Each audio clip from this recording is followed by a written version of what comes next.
कहने में तो आसान लगता है कि अगर एक बार हार गए तो दोबारा उठो और फिर से दौड़ लगाओ, दोबारा हार गए तो तीसरी बार फिर खड़े हो और ऐसे अनंत बार कोशिश करते रहो जब तक तुम कामयाब नहीं हो जाते। कहने में तो ये बहुत आसान लगता है, लेकिन जब बार बार हार होती रहे तो आखिरकार एक इंसान कितनी कोशिश करे, कहीं ना कहीं उसका मनोबल तो टूटेगा ही। लेकिन क्या कोई ऐसा फॉर्मूला भी है जो निरंतर चलते रहने के लिए हमें हिम्मत देता है? तो इसका जवाब है हाँ, और इसका जवाब आपको इस कहानी में मिलेगा। कहानी के अंत में आप देखेंगे कि कहां से एक इंसान को निरंतर प्रयास करते रहने के लिए हिम्मत मिलती है। जिस तरह मैं भगवान बुद्ध की कहानियों से आप सबको मोटिवेट करता हूँ, वैसे ही आपका सिर्फ एक सब्सक्राइब करना मुझे मोटिवेट करता है। लेने और देने का ये सिलसिला चलता रहे, इसलिए इस चैनल को अभी सब्सक्राइब जरूर कर ले। तो चलिए कहानी शुरू करते हैं। भगवान बुद्ध के हजारों शिष्य थे। जब उनका एक शिष्य बुद्धत्व को प्राप्त हो जाता तो वो उसे किसी एक दिशा में भेजकर वहाँ के लोगों को जागरूक करने और ज्ञान देने के लिए भेज देते थे। बुद्ध का एक शिष्य बुद्ध के सानिध्य में 6 सालों से था। वो एक दिन महात्मा बुद्ध के पास आया और बुद्ध से कहा कि हे बुद्ध, मुझे आपके पास 6 साल हो गए हैं। मेरे बाद कितने शिष्य आए, उन्हें आपने इस बीच किसी एक दिशा में ज्ञान देने के लिए भेज दिया, लेकिन मुझे अभी तक नहीं भेजा। क्या मुझे अभी तक बुद्धत्व प्राप्त नहीं हुआ है? बुद्ध मुस्कुराए और बोले, ये तो तुम्हें खुद समझना होगा कि तुम्हें बुद्धत्व प्राप्त हुआ है या नहीं। शिष्य बोला, हे बुद्ध, आपने मुझे इन 6 सालों में जो भी उपदेश दिया है, मुझे वो सब याद है। आपकी बताई एक एक बात मुझे याद है। आप मुझसे कुछ भी पूछ सकते हैं, मैं आपको हर उत्तर देने के लिए सक्षम हूँ। आप मुझे एक मौका तो दें ताकि मैं किसी भी दिशा में जाकर लोगों को आपके ज्ञान के बारे में बता सकूं। बुद्ध ने कहा, ज्ञान की बातों को याद रखने से कुछ नहीं होता जब तक आप उसे अपने आचरण में ना लेकर आओ। जब तक आप किसी चीज को अपने आचरण में नहीं लाएंगे, तब तक आप दूसरों को नहीं कह सकते कि वो उसे अपने आचरण में लेकर आए। शिष्य ने कहा, जो भी हो, कृपा कर मुझे एक मौका तो दें। आप मुझ पर भरोसा रखें, मैं सभी को अपने ज्ञान से प्रभावित कर सकता हूँ। मैं लोगों को ऐसी बातें बता सकता हूँ जिससे उनके जीवन में शांति आएगी और वो शांतिपूर्वक अपना जीवन जी सकेंगे। बुद्ध ने कहा, अभी तुम तैयार नहीं हुए हो। जब तुम तैयार हो जाओगे, मैं तुम्हें खुद सही मार्ग पर जाने के लिए कहूँगा। शिष्य ने कहा, क्यों बुद्ध, आपने मुझे इन 6 सालों में इतना भी ज्ञान नहीं दिया जिससे मैं लोगों को प्रभावित कर सकूं? आखिरकार बुद्ध ने हार कर कहा, ठीक है, तुम पूर्व दिशा की तरफ चले जाओ। वहां तुम्हें एक गांव मिलेगा, उससे तुम भिक्षा मांग कर लाओ और वहां के लोगों को अपने ज्ञान के बारे में बताओ। कल सुबह तुम वहां अकेले जाना और शाम को आकर मुझे बताना कि तुमने कैसे वहां के लोगों की मदद की। वो शिष्य ये सुनकर बहुत खुश हो गया और बुद्ध का आशीर्वाद लेकर वहां के लिए चल दिया। वो रात भर ज्ञान समेटता रहा। वो मन ही मन सोच रहा था कि मैं कल वहां पर ऐसी ज्ञान की छाप छोड़ूंगा कि वहां के लोगों के साथ बुद्ध भी मुझसे प्रभावित हो जाएंगे। सुबह उठकर वो बुद्ध को प्रणाम करने गया। उन्हें प्रणाम कर वो पूर्व दिशा की तरफ निकल गया। शाम को जब वो वापस आया तो बुद्ध ने देखा कि उस शिष्य के माथे पर चोट लगी है और खून बह रहा है। बुद्ध ने उसे पट्टी की और पूछा कि तुम्हें ये चोट कैसे लगी? शिष्य ने कहा कि बुद्ध, वहाँ के लोग बेहद ही दुष्ट हैं, उन्हें जरा भी बुद्धि नहीं है। मैं उस गांव में भिक्षा लेने के लिए गया पर किसी ने मुझे भिक्षा नहीं दी, सब मुझे गालियां दे रहे थे। एक व्यक्ति ने मुझे भिक्षा तो दी, लेकिन नीचे फेंक कर और कहा, इसे उठा लो।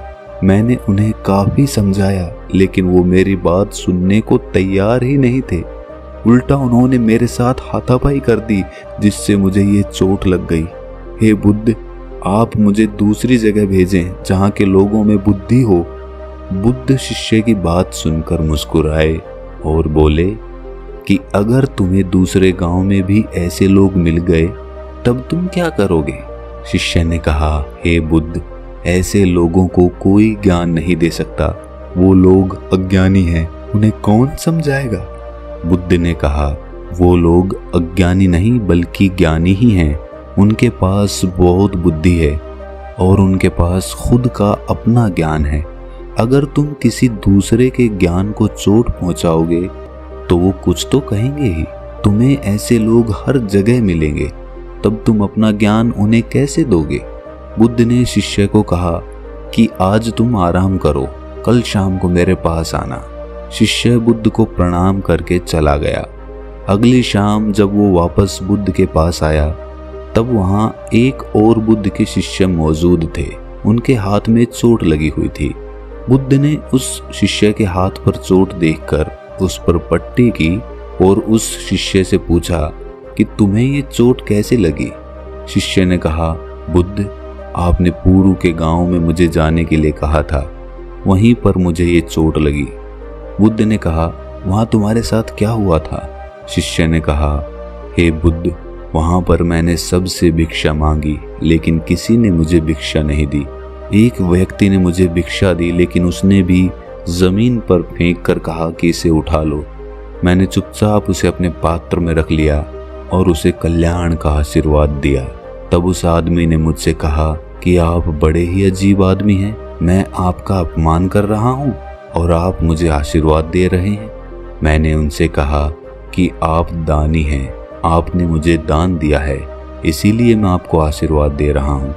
फिर मैं वहाँ से आगे गया तो कुछ लोगों ने मुझे वहाँ से जाने के लिए कहा। उन्होंने मुझे अपशब्द कहे और मुझ पर पत्थर फेंके, जिससे मुझे चोट लग गई।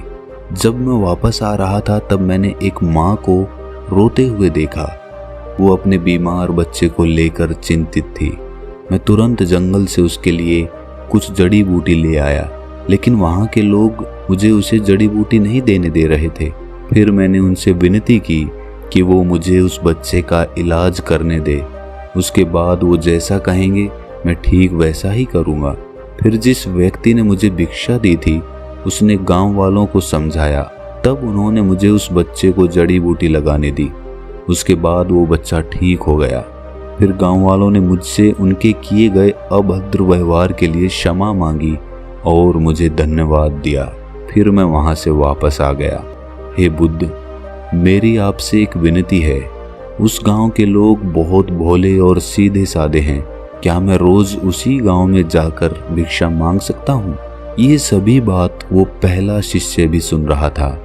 उसने ये सुनते ही बुद्ध के चरणों में गिरकर कहा, हे बुद्ध, मैं समझ गया हूँ कि अभी मैं उस लायक नहीं हुआ हूँ कि दूसरों को ज्ञान दे सकूं। बुद्ध ने कहा, हमें बाहर वैसे ही लोग दिखाई देते हैं जैसे हम भीतर से होते हैं। जब तक हम स्वयं को नहीं बदलते तब तक हम किसी को नहीं बदल सकते। खुद में परिवर्तन बेहद जरूरी है। कोई भी बात बताने से पहले उसे आचरण में लाना बहुत जरूरी है, क्योंकि खुद के आचरण में लाई हुई चीज को समझाना और बताना बहुत आसान होता है और उसे लोग बेहद आसानी से समझ पाते हैं। तो दोस्तों, आप सोच रहे होंगे कि इसमें निरंतर प्रयास करने का कौन सा मंत्र है? तो यहीं पर हमारी समझ काम आती है। इस कहानी में दो पात्र थे। दोनों पात्र वहां से चोट खाकर आए। एक पात्र उनको गालियां निकालने लगा, लेकिन दूसरा पात्र फिर से वहीं जाने के लिए कहने लगा। ऐसे ही जब हमारे जीवन में कोई कठिनाई आती है या फिर हमारा प्रयास विफल हो जाता है तो या तो हम उससे मुंह मोड़ लेते हैं या उस काम को कभी करने की कोशिश ही नहीं करते हैं। लेकिन दूसरी तरह का पात्र उसी काम को करने का नजरिया बदल देता है। वो उसी नाकामयाबी में कुछ ना कुछ मोटिवेशन ढूंढ लेता है। जैसे एक नवजात बच्चा होता है, उसे शुरुआत में चलना नहीं आता है। वो बार बार चलता है, फिर गिर जाता है, वो फिर उठता है, फिर चलता है। उसके लिए वो गिरने का और चलने का एक खेल बन जाता है। उसके लिए वो मनोरंजन बन जाता है। उसको वो कोशिश नहीं लगती, उसको वो खेल लगने लगता है, क्योंकि उसके पास कोई दूसरी चीज करने को होती ही नहीं है। और हमारे पास करने को बहुत सारी चीजें होती हैं, इसीलिए हम जब एक चीज में असफल होते हैं तो हम दूसरी चीज की तरफ भागने लगते हैं। लेकिन अगर हम 100 जगह मिट्टी खोदने की बजाय एक ही जगह पर मिट्टी खोदते रहें तो एक दिन वो कुआं बन जाएगा और उसमें से पानी भी निकल आएगा। इस बात को अपनी गांठ बांध लो कि हर नाकामयाबी आपके लिए एक नया मनोरंजन लेकर आए, और अगली बार उसी काम को करने के लिए आप एक नया नजरिया लेकर आए। एक नए नजरिए से उस काम को देखने की कोशिश करें और फिर देखें कामयाबी आपके कदम चूमेगी। अगर ये कहानी आपको अच्छी लगी तो इसे अपने दोस्तों, रिश्तेदारों और मित्रों के साथ साझा जरूर करें, और ऐसी ही कहानी सुनते रहने के लिए हमारे चैनल को सब्सक्राइब जरूर कर लें और नोटिफिकेशन बेल को ऑन कर दें। तो मिलते हैं अगली किसी कहानी में, तब तक के लिए अपना ख्याल रखें।